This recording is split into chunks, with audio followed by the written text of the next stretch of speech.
The following program is sponsored by the Medicine Center Pharmacies. Good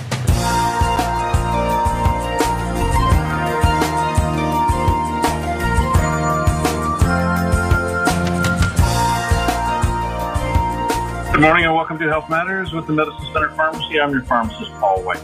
We're very glad you joined us this morning. Before we begin, I'd like to thank our sponsors, Mercy Medical Center, Studio Arts and Glass, and of course, our socially distant technical producer, J.D. DeAngelis. We continue our shows from our administrative offices.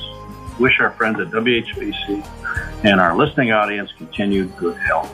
Our guest today is Jackie Pollock, Administrative Director of Respiratory, Sleep, Neurology, and Vascular Services at Mercy Medical Center.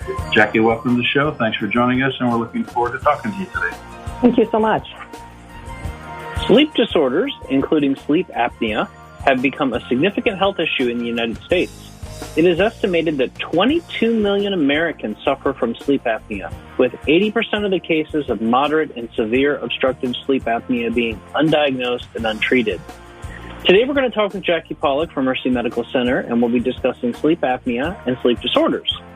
Our program today will also be available on our podcast. You can download Health Matters with Medicine Center Pharmacy from the App Store of your favorite phone, and the video for this program will also be available on our YouTube channel later today. So, again, Jackie, welcome to the show. Tell us a little bit about yourself and your background. Thanks, Paul and Brad. I'm a respiratory therapist for the last 30 years, and while I'm new at Mercy, I just started at Mercy in September, I have over 25 years experience in the sleep medicine field. I've not only developed labs, but I've managed labs, and my most recent and probably the years of my experience came from the previous Madison Community Hospital. Tell us about sleep apnea. What is it? Okay, let's talk about sleep apnea, but let's define apnea first. Apnea is a cessation or stopping of breathing. So when you talk about sleep apnea, that is then defined as the cessation or the stopping of breathing while you're sleeping. And sleep apnea is typically divided into three categories. There's obstructive sleep apnea, which we're going to talk more about today. There's central sleep apnea, and there's complex sleep apnea. So the obstructive sleep apnea is the most common. It is an apnea that occurs because the throat muscles relax while you're sleeping, and it actually occludes the airway. Central sleep apnea is an apnea that occurs because your brain doesn't tell you to take a breath. And then if you have a complex sleep apnea, it's the combination of both of those. The brain is not telling you to breathe, and you may also have that obstruction that is causing the obstructive sleep apnea. So the apnea events are what is key here. So when you stop breathing, typically your brain will tell you in your sleep, doesn't wake you totally up, but it will kind of send those messages for you to take that breath. That can happen in a severe individual hundreds of times through the night. So then as a result, your sleep ends up being fragmented and you have poor quality of sleep. So while these events are occurring, then you have concerns about the cardiac function of your body, the oxygen levels dropping, and so it actually then creates all kinds of different stressors on your entire physical system. So what happens if we don't treat it? If you don't treat it, it can lead to a lot of health issues. It can lead to high blood pressure, chronic heart failure, afibrillation, stroke, all kinds of cardiovascular problems. And it's also been known to be associated with type 2 diabetes and depression. So a lot of driving accidents can happen, operating heavy equipment. So if you're out there and you're not fully rested because you have sleep apnea, there's some dangers out there for you. So most common symptoms, sleep apnea. Most common one is snoring. I think we all know somebody who snores if we don't snore ourselves. But snoring, again, episodes of that apnea, that is typically going to be witnessed by your bed partner or someone else because you certainly don't know that you're not breathing during the night. Gasping. So when we talk about that brain sending you a message to breathe, typically you'll wake up and you'll start gasping because you had not been breathing because of the apnea. Sometimes morning headaches are a sign of sleep apnea. Difficult staying awake during the day. That's also a sign. Difficult paying attention and irritability. So some of these can be primarily just snoring, or you can have a combination of these different symptoms to indicate that maybe something's going on. So how do we diagnose this? The only real way to diagnose sleep apnea is a sleep test, and that's called a polysomnogram. And that typically is conducted in a laboratory. As you see, I'm in the bedroom right now, but you come and you spend the night with us, and then we monitor things such as your oxygen levels, your respiratory rate, your brain activity, leg movements, and then, of course, we monitor those apneas, because the amount of apneas that you're having per hour determines how severe your sleep apnea could be. Common people have a whole bunch of these, or? When you have sleep apnea, yeah, you can have a lot of those apnea periods. And that's why, again, it's very important for my technologists who are monitoring the studies to watch that kind of thing, because if somebody gets into trouble during the night because they're having so many of those apnea periods, then they flip it in where we start doing the treatment, or the CPAP, which we'll talk a little later on about here, where they actually start to treat that symptom because the severity is very present, and we wouldn't want to send somebody home that has that kind of severity. Sure. Interesting. Can you explain the difference between in-home sleep testing and in the lab sleep testing? Sure. The in-lab is again, you come to the lab, you spend the night with us, and we're able to monitor so many different parameters, as we talked about, the oxygen levels, the leg movements. You have the wires hooked up to your head, so we're actually measuring sleep as well. A home study, that is a portable study, and not that it's not a good study, it's just not as in-depth as a in-lab study, because it can only monitor like 3 or 4 channels. So you're not really you're not monitoring sleep activity as much as you're monitoring breathing activity, because you can monitor the oxygen levels, you can monitor breathing efforts. But both studies of those are available. Mercy does offer both of them, and the home studies are becoming more popular. But again, like I say, there are some drawbacks to those studies as well. Any benefits to sleep studies at home versus in your lab? The first and foremost, most of the home studies are going to be dictated by your insurance company, because insurance companies usually will tell you whether or not you can have in-lab, or they may actually require you to have a home study.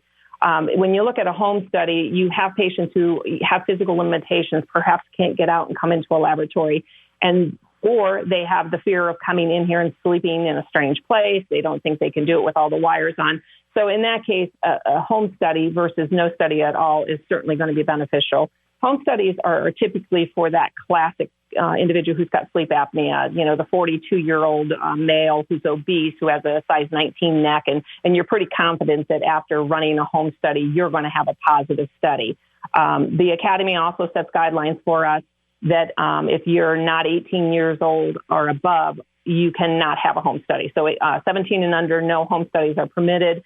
If you have other illnesses, if you have lung disease, if you have heart disease, any kind of cognitive issues or neurological diseases, those are not candidates for home studies. So it's very important when you try to determine a home study versus an in-lab study that, again, you take that full history to see, is that patient going to be safe at home to be able to do that study, or should they be an in-lab study?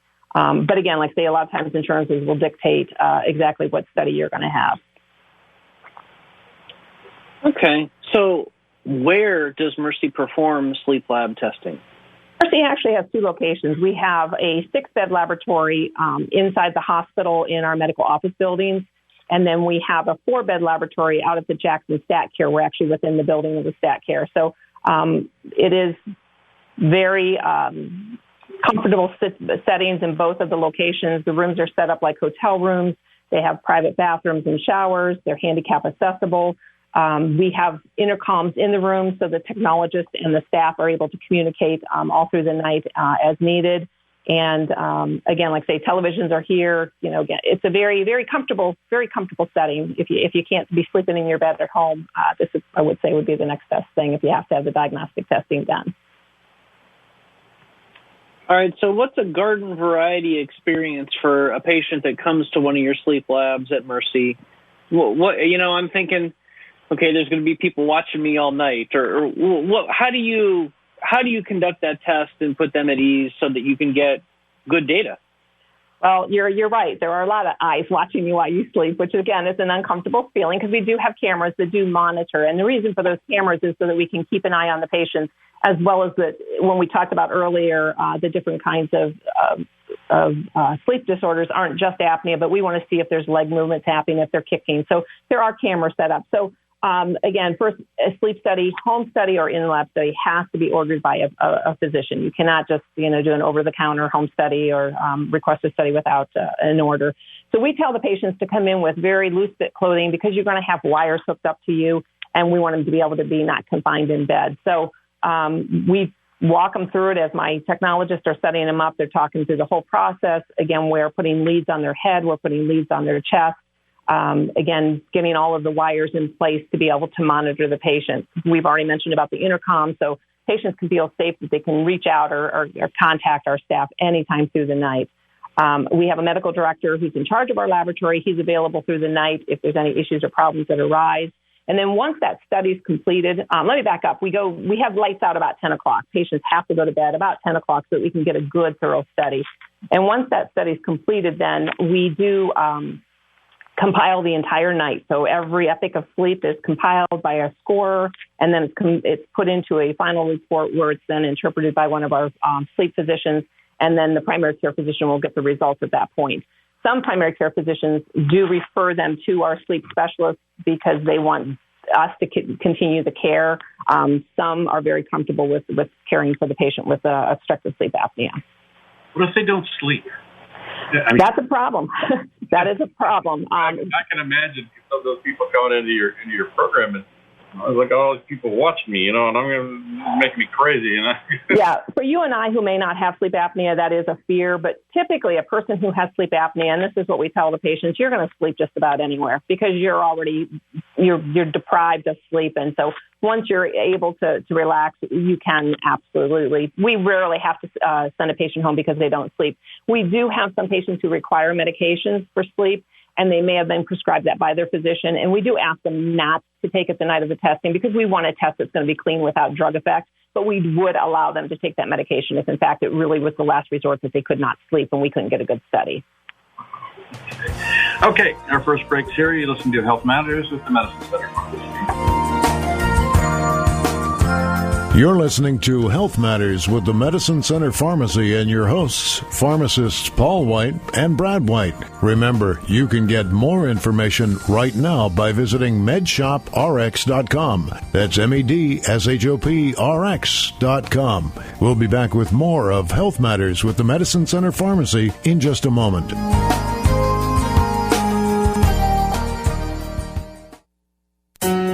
Hi, Paul White from the Medicine Center Pharmacy. From 1976 to the new year, 2020, we've been part of the Canton community. This year, we celebrate 44 years of service. Thank you for your business and continued support of the Medicine Center Pharmacies. A lot has changed in the pharmacy world over the past 44 years, but one thing hasn't: our commitment to your health. Stop by your local Medicine Center Pharmacy in Canton, Louisville, Minerva, or New Philadelphia, where wellness begins. With a heart attack, every second counts. Every moment the blood supply to your heart is cut off or reduced leads to heart damage or death. Mercy Medical Center can stop a heart attack in record time. Mercy is the only hospital in the nation that can open a blocked artery right in the ER, just minutes after arrival, saving lives and preventing further heart muscle damage. That's because Mercy's Emergency Chest Pain Center was America's first to achieve full accreditation and the first to install a fully functional cardiac catheterization lab just a few steps away from our ER doors. The average time in the U.S. from ER arrival to opening of a blocked heart artery is 64 minutes. At Mercy, thanks to our ER cath lab and the area's most experienced emergency heart care team, it's faster. We're capable of opening a blocked artery in as little as 5 minutes. If you have heart attack symptoms, get to Mercy. We can stop a heart attack in record time. To learn more, visit cantonmercy.org/heart. Is CBD oil right for you? That may seem like a simple question, but the answers don't come from a convenience food store or a mall kiosk. Your Medicine Center pharmacist is the most accessible healthcare professional. Our pharmacists have been trained to provide expert CBD oil information to tailor therapies like CBD capsules, tinctures, lotions, and ointments to your particular need. We have the highest quality, organic, Colorado-grown, non-GMO, full-spectrum CBD oil products. Visit the Medicine Center pharmacies in Canton, Louisville, Minerva, or New Philadelphia. Hi, Paul White from the Medicine Center Pharmacy. In these difficult times, please stay calm and make sure your medical and healthcare supplies are well stocked. Have Kleenex, pain relievers, fever reducers such as Tylenol, and cough syrup like Robitussin, Dayquil, cough drops, and maybe a humidifier. And make sure you take a good multivitamin like Linus Pauling Super Multivitamins. Also, you might get a good probiotic, and make sure that you get plenty of rest and plenty of nutritious food. The Medicine Center Pharmacy in Canton, Louisville, Minerva, and New Philadelphia. You're listening to News Talk 1480 WHBC and Health Matters with the Medicine Center Pharmacy. Now here's your host, Paul White. Welcome back to Health Matters at the Medicine Center Pharmacy. Brad and I are talking with Jackie Pollock, Administrative Director, Respiratory, Sleep Neurology, and Vascular Services at Mercy Medical Center. We have a question posted on our live Facebook feed. So, did you finish, Brad? I believe you did. Yeah, I think you finished up on what a patient could expect when they come to the clinic. Is there anything else you wanted to add on that before we move on? No, I think we pretty much summarized it. Okay. Very comfortable setting. Let me just assure you of that. So I'm not sure whether we got an answer to this question or not, but what are the treatment options? I mean, we talked about being at home and going into, actually into one-year facilities. Is there anything else to add? Or? Oh, yeah. The treatment options, the first and foremost popular treatment option is a positive airway machine that a patient would use at home. I'll talk a little bit more about that. There are oral appliances out there. There are surgery options out there. Sometimes it's just simple positioning where you don't have a patient sleep on their back, they're sleeping on their side instead, or even weight loss sometimes can help with sleep apnea.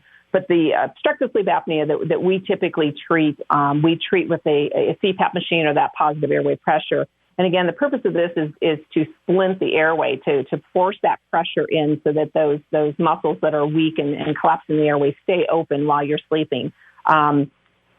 That is it's a machine that, again, blows positive pressure. It does require a second night testing. Most people don't understand that sleep testing is done in 2 nights. You come in the first night for that diagnostic test where we can actually diagnose you with obstructive sleep apnea. Then we bring you back in for a second night study where we actually put the CPAP unit on you. You have the mask that you're breathing through, and then we monitor you through the night and we adjust pressures so we can see that those apnea events stop happening. So we get that little sweet spot or that pressure that does best for you. And then that's when, again, the study is read by the interpreting physician. Then they would recommend that CPAP be used at that amount of pressure, and then patients can have the equipment in the home. Again, CPAP testing, just to clarify, cannot be done with a home study. So you can have the diagnostic portion done as a home study, but you would have to come into the laboratory for that second night study. And again, all of these different options there's tons of things coming out all the time on how can you treat sleep apnea. I know up in the Cleveland areas, you can have like an implant put in so that your diaphragm is, breathing, or the back of your throat stays open and it forces you to breathe. So there's so many different options out there, but our basic, still the best remedy that we find is that the positive airway pressure, those CPAP units are what really helps patients feel better, gets a good night's sleep and a good quality of sleep. The CPAP machine is not a cure, right? It's not a cure. Absolutely not. Again, there's not a whole lot you can do unless you get into the surgical options, and some of those, you can certainly try the surgery options. But again, the CPAP is the best non-invasive way to go. So if your doctor orders a CPAP machine, what can I expect? You can expect a visit to a durable medical company. They are the ones who set up the CPAP units. They would set up an appointment with you. They try to find a mask that's comfortable for you. There are so many variety of masks out there. And wearing CPAP, it's an art and it's a process. It's not going to be something that you're going to take home, wear the first night, and then be convinced this is going to help you throughout. Because you have that pressure blowing in at you, it's kind of a trial type of thing. So we frequently recommend trials. If you can go 2 hours, then take it off. You can go another 2 hours, and each night build up to the point where you can have a complete night's sleep. The durable medical company works very closely with the physician, with the sleep lab, the insurance companies, and the sleep specialists to monitor those patients at home because, again, remotely they can monitor the compliance of use. They can see whether or not the mask is fitting them properly, and they can, again, give those reports to us so that we can see whether or not the pressures are adequate for the patient, if they're able to wear it comfortably, and then, again, what are any issues or where do we need to tweak where they're at home. It's a process. So I recommend don't get frustrated because, again, it does take time to get used to, and once you're used to it, you'll never go to bed without it. Well, I've looked at those devices. Gosh, how could I sleep with this all over my face and restricting my ability to roll over and whatever? Yeah, it's a whole new way of sleeping, but the people who use them and really benefit from them, you'll never have them go to bed ever without their CPAP unit. Interesting. So can a primary physician order sleep testing? Absolutely. It is very much able to be done by a physician. Any physician can order studies. What we would require in the laboratory is that we have to have a face-to-face office visit where they're actually talking about a sleep history. They're giving us reasons why the sleep study is necessary.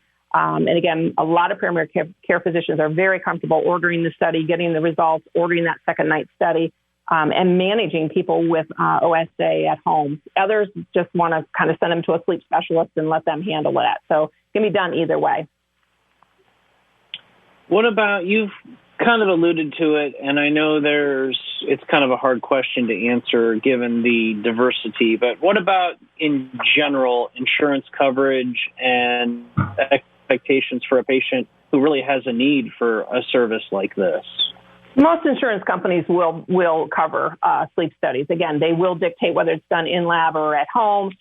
They will dictate whether or not a one study or a two study can be done. If a patient's severe, just kind of let me throw this one in. If the patient's very severe, we may do what we call a split night, where they'll come in for that diagnostic portion. But if they really show severe issues and the oxygen levels are dropping and maybe they're having some arrhythmias, we can, through our protocols, put them on a CPAP machine at that point if we have enough of the night left to try to titrate them.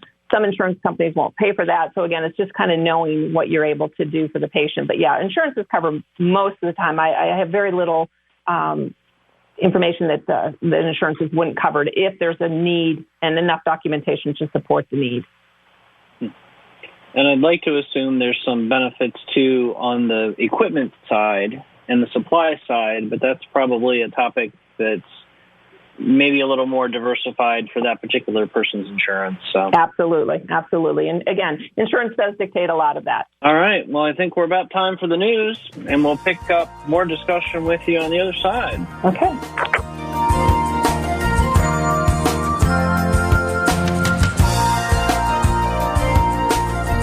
You're listening to Health Matters with the Medicine Center Pharmacy and your hosts, pharmacists Paul White and Brad White. Remember, you can get more information right now by visiting medshoprx.com. That's medshop.rx.com. We'll be back with more of Health Matters with the Medicine Center Pharmacy in just a moment.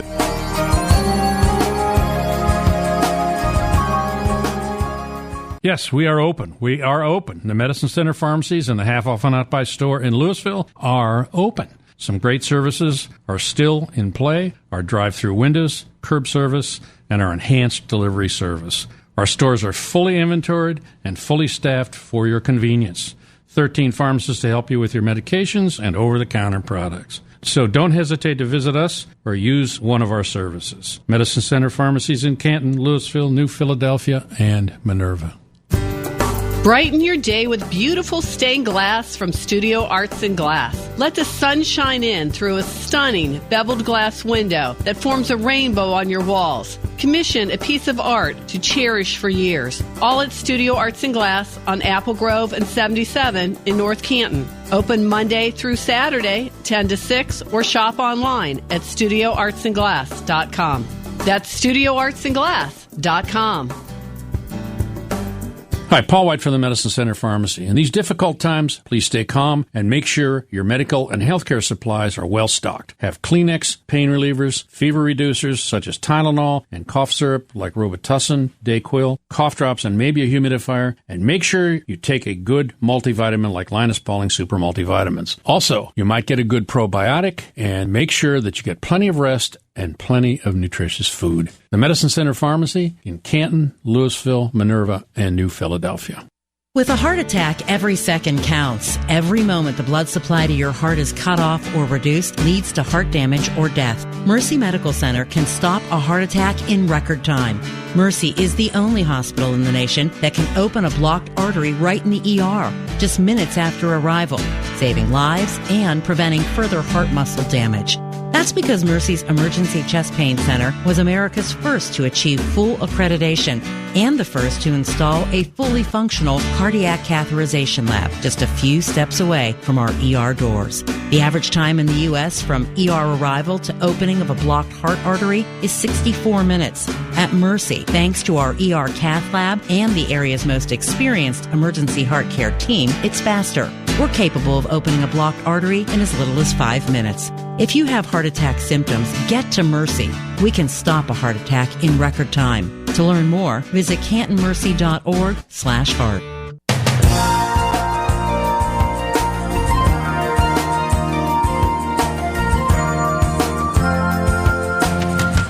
You're listening to News Talk 1480 WHBC and Health Matters with the Medicine Center Pharmacy. Now here's your host, Paul White.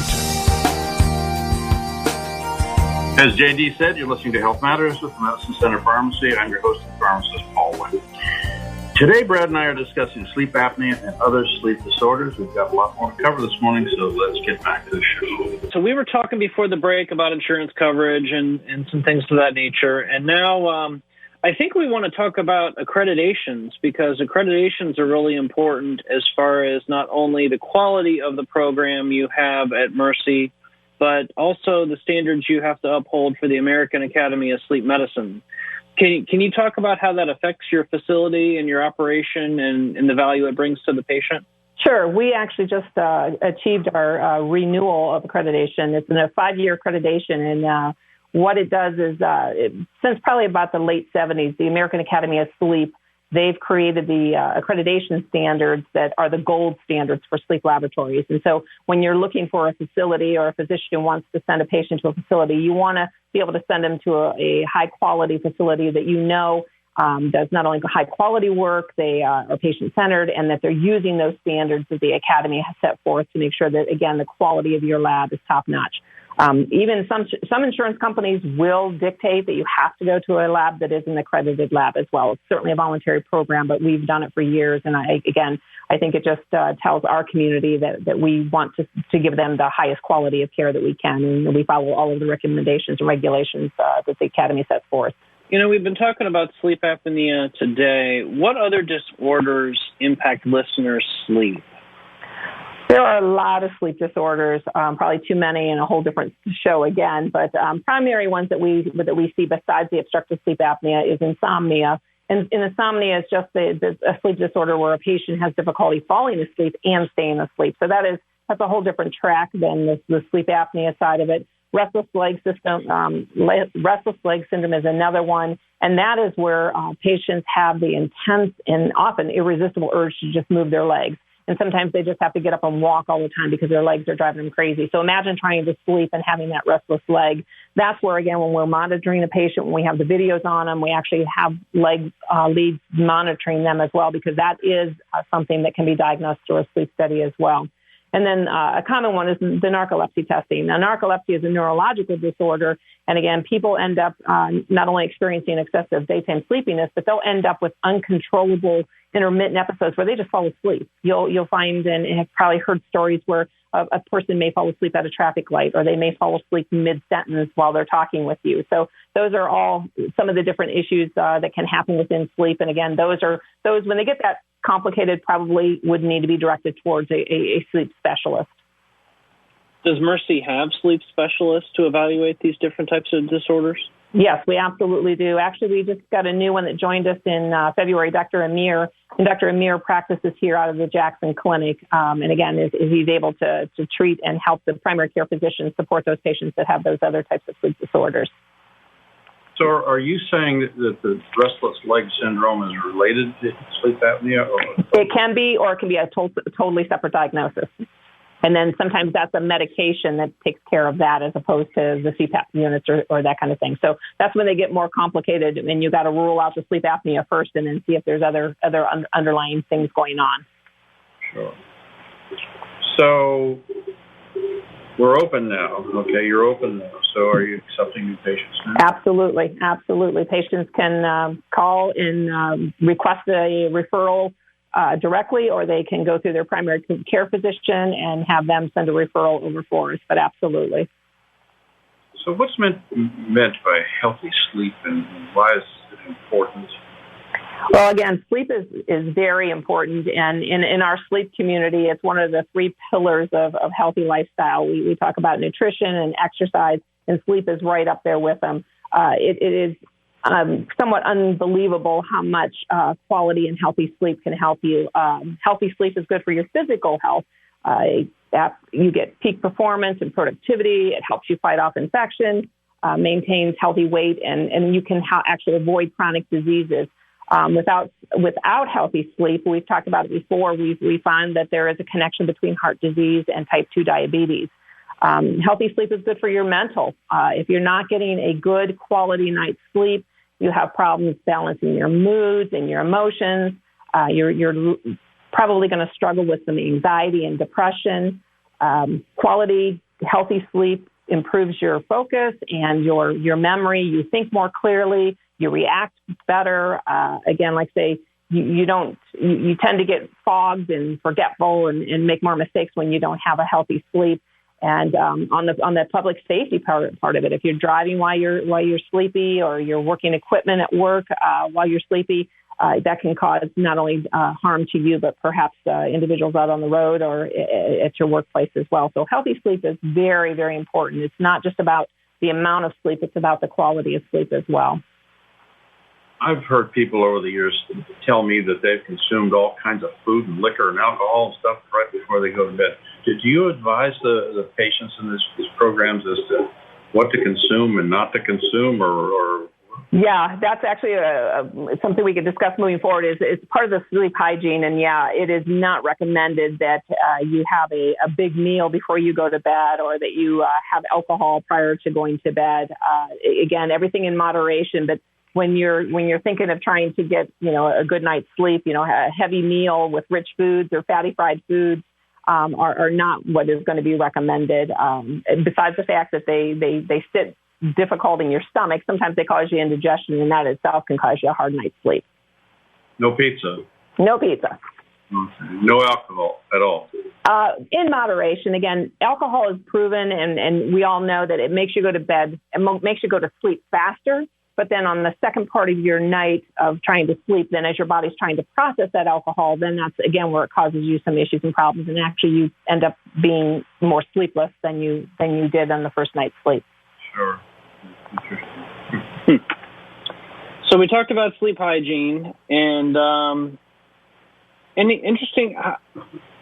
How much sleep do we need? Well, I know it varies from young children to older adults, but what's a garden variety recommendation for overall good practices to keep in mind? Most adults require 7 hours of sleep.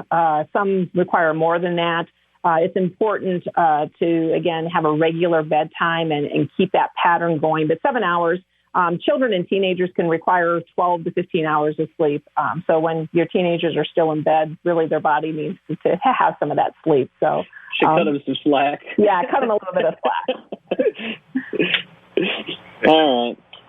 Personally, I found lately, I've been trying to be more consistent, especially with the stress of COVID and everything going on. And I find that even though I probably stay up later than I should, if I try to go to bed at the same time of night and get up at the same time in the morning, I seem to be a lot more refreshed than trying to do those 10-hour makeups on the weekend that you think you're getting more sleep made up, but that doesn't seem to work that way. No, you can't make up for that lost sleep. So, any other tips to improve sleep hygiene before we move on? Yeah, sure. People think, again, you just reverted to that, that naps help you throughout the day. And you really probably should limit napping because, again, if you're napping through the day, then you're not going to be able to get that good quality sleep at night. So they do suggest limiting it to maybe a 20 or 30-minute nap. again, contrary to belief, napping does not make up for that inadequate sleep you had the night before, but it does, in some instances, will help your mood, improve your alertness and performance. Again, avoid stimulants. You shouldn't be drinking caffeine or smoking your cigarettes close to bedtime. We talked about the alcohol where, again, it does put you to sleep much faster, but that second half of your night, your body's processing that alcohol, and it starts to, again, interfere with that quality of your sleep. Exercise is always recommended. Again, even as little as 10 minutes of walking or cycling, again, it does improve good quality sleep. So we certainly do recommend that people, find time to have some exercise. Now, strenuous exercising prior to going to bed isn't recommended. We're talking about earlier in the evening before you would be going to bed. We kind of talked about the heavy foods. You don't want all of those foods laying in your belly, plus you don't want to end up with a bout of indigestion, which is all naturally going to impact your sleep. Exposure to daylight and nighttime. Again, people who are frequently not outside, they need to have that normal sunlight during the day. They need to have darkness at night. It helps our body know that there's a healthy sleep-wake cycle. So, when it's daytime, we should be out there absorbing some of that sun and knowing the daytime. And then at night, then, your body knows that at that point it's time to decompress and relax and go to sleep. Routine bedtimes. We've already talked about that. You should have your nightly rituals. Again, that should include warm baths or reading a book, very light exercise perhaps. Really, you should avoid any kind of, upsetting conversations or activities that are going to be pretty strenuous before you go to sleep. And then again, your sleep environment is important. You should make sure that you have a comfortable mattress, comfortable pillow, and typically they say the bedroom should be cooler. They recommend 60 to 67 degrees for optimal sleep. And you're not going to like hearing this, most of the people out there, but your cell phone should be off, TV should be off, lights should be off. Those, again, can interfere with your sleep. So if you are looking for aids to help you out, you can consider the blackout curtains to make sure your room is as dark as possible. Some people wear the eye shades at night, earplugs. There are the white noise machines. Some people sleep with fans or run humidifiers. Anything that, again, kind of creates that atmosphere of being relaxed in your bed. All of that would help. The one thing I heard lately was total darkness in your bedroom. That's your preference. Again, you get up in the morning and go to the bathroom, and you fall over the bed or something. Yes, well, you got to be safe too, Paul. So, yeah, but again, it should be as small or dim as light as possible. But yeah, a night light in the bedroom is certainly, not taboo because, again, you got to be safe about what you're doing as well. But we get into that generation, and our kids are the same way, where they're, the cell phones on the night table or right in the bed with them, and every time somebody's texting or those lights are going off and on all night long. Again, that's a constant interruption of sleep. So, I don't know. I think you covered it all. The room, bedroom, and all that stuff. Okay. Our final break is here. You're listening to Health Matters with the Medicine Center Pharmacy. You're listening to Health Matters with the Medicine Center Pharmacy and your hosts, pharmacists Paul White and Brad White. Remember, you can get more information right now by visiting medshoprx.com. That's medshop.rx.com. We'll be back with more of Health Matters with the Medicine Center Pharmacy in just a moment. Yes, we are open. We are open. The Medicine Center pharmacies and the Half Off and Out By store in Louisville are open. Some great services are still in play. Our drive-through windows, curb service, and our enhanced delivery service. Our stores are fully inventoried and fully staffed for your convenience.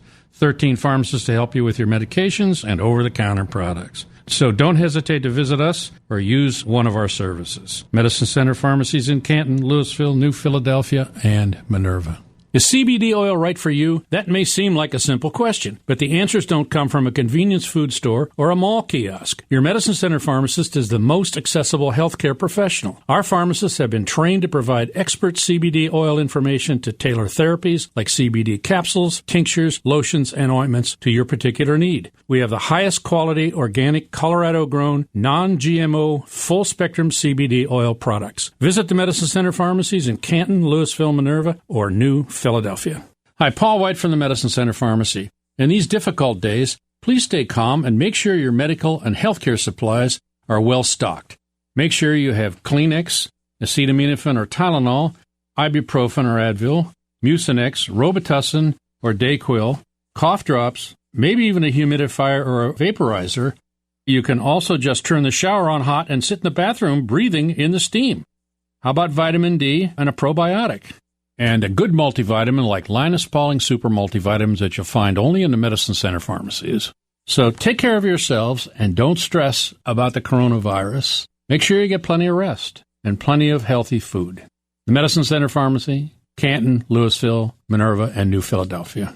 Are you tired of spending time sorting your medication? Hi, pharmacist Paul White for the Medicine Center Pharmacy. Whether you are a caregiver or personally take medications, our pill packets will change how you take your medication forever. Instead of multiple pill bottles, you'll want to receive one easy dispensing box that contains all of your medications in individual packets. Organized by date, time, with instructions clearly labeled, it's simple, convenient, and safe. Call or stop by your local Medicine Center pharmacies in Canton, Louisville, Minerva, and New Philadelphia, where wellness begins.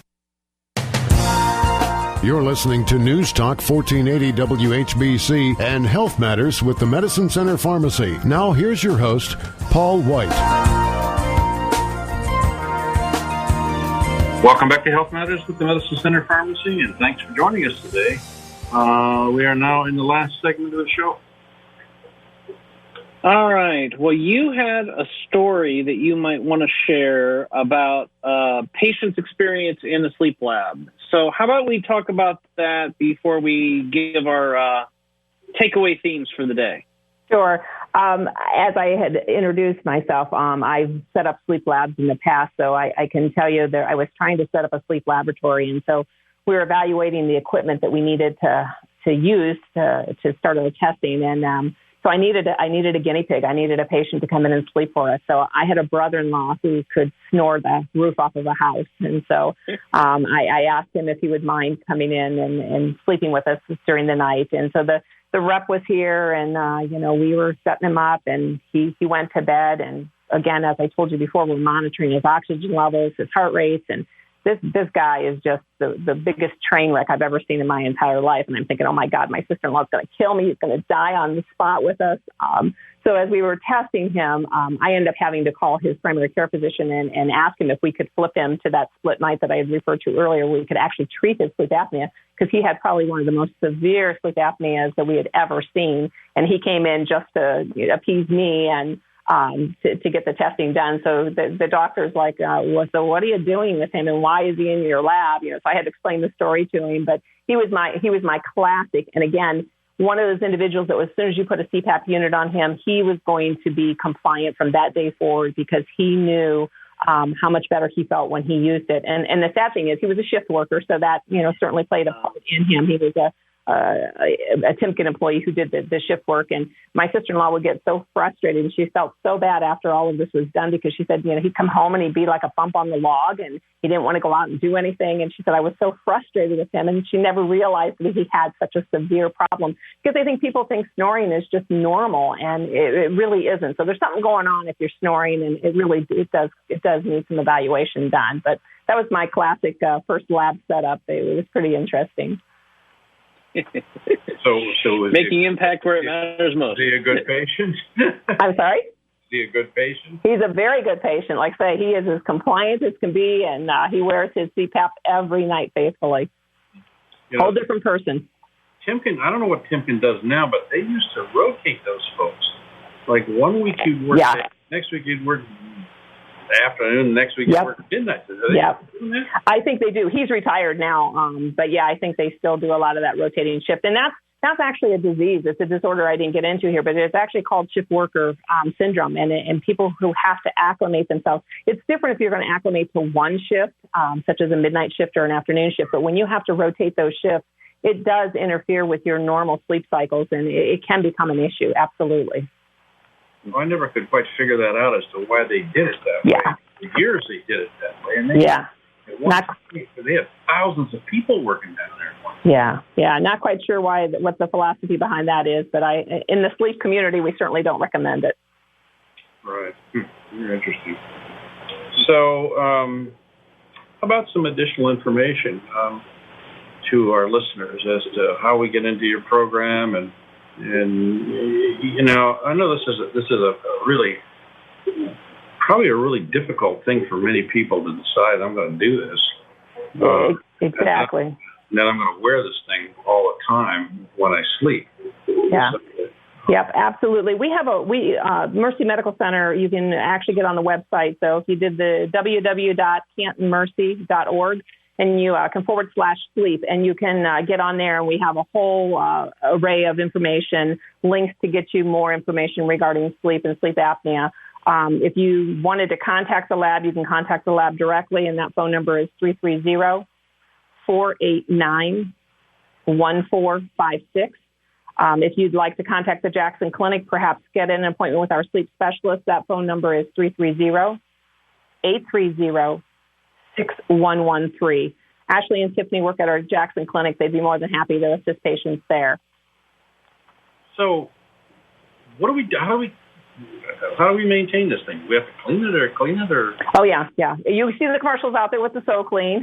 So you can buy those types of units to actually clean the machine for you. But it's very important to keep clean because again, it's breeding germs, and it's you want to make sure that you have. And they do recommend you clean it daily. There's filters that need to be cleaned. And then again, back to that insurance conversation. Insurance does allow changes of masks and tubing on certain schedules, and your durable medical companies are there to comply with that. So again, you should be getting the new masks and the tubing on that regular basis so that your machine can be kept clean and keeps you healthy as well. So we plug this thing into what do we do? SoClean? Is that what you're saying? Yeah, the SoClean is it's a cleaning device that you can clean the mask, the machine, the tubing, the water reservoir. If you're using humidity, it cleans it all at once.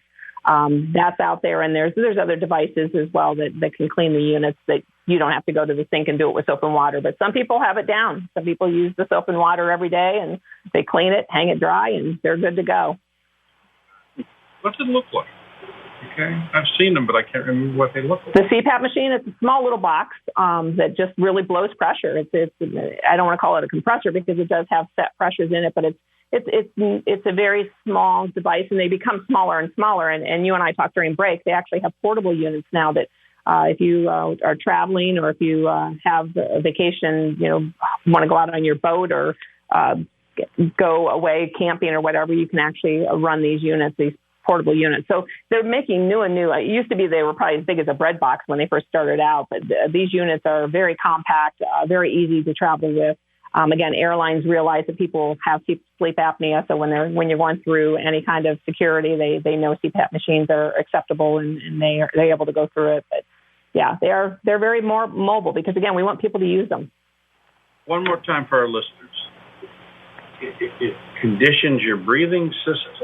Tell me what it splints that airway open. So the CPAP unit forces a pressure in your airway that keeps the back of your throat and your soft palate open so that, again, it's not collapsing. And it allows you to breathe without stopping breathing, without having those apnea events. There's no oxygen attached. No oxygen. Some patients do require oxygen during testing, but that's something that we monitor as well. But typically, the classic OSA patient doesn't typically need oxygen. They just need that CPAP pressure. Okay, so it's simple to say that if you're a CPAP user, you're kind of on your own, right? I mean, the device helps your body, your breathing work. Absolutely. What's the longest amount of, how do I just explain this? What's the largest amount of, shall we call it like a seizure or shutting down your breathing? As far as apnea periods, they can go as long as a minute. And again, that's where we have to worry about what's going on. And that's where you see that some people do die suddenly in their sleep, and it could be attributed to sleep apnea because they've had those long events of apnea, and their brain's telling them to wake up, and maybe perhaps they're not. So it does happen. We certainly, that's how we classify how severe your sleep apnea is how many did you have and for what period of time was that apnea event. Well, Jackie, thank you very much for appearing with us today. We learned a lot. Okay. Sure. And Jackie Pollock, Administrative Director, Respiratory sleep, neurology, and vascular services with Mercy Medical Center. We'd like to remind our listeners, if you suspect you have a medical issue, please contact your healthcare provider. Thanks to our sponsors, Mercy Medical Center, Sleepy West Glass, and of course our technical producer, J.D. DeAngelis. As always, we thank you listeners for joining us on Health Matters with the Medicine Center Pharmacy. Have a healthy week. We'll see you right here next week on News Talk 1480 WHBC. Thank you for joining us for this edition of Health Matters with the Medicine Center Pharmacy and your hosts, your pharmacists Paul White and Brad White. Remember, you can get more information right now at medshoprx.com. That's medshop.rx.com. Be sure to join us next Friday at this time for Health Matters with the Medicine Center Pharmacy. The preceding program was sponsored by the Medicine Center Pharmacies. 1480 WHBC has always been there for you, and we still are.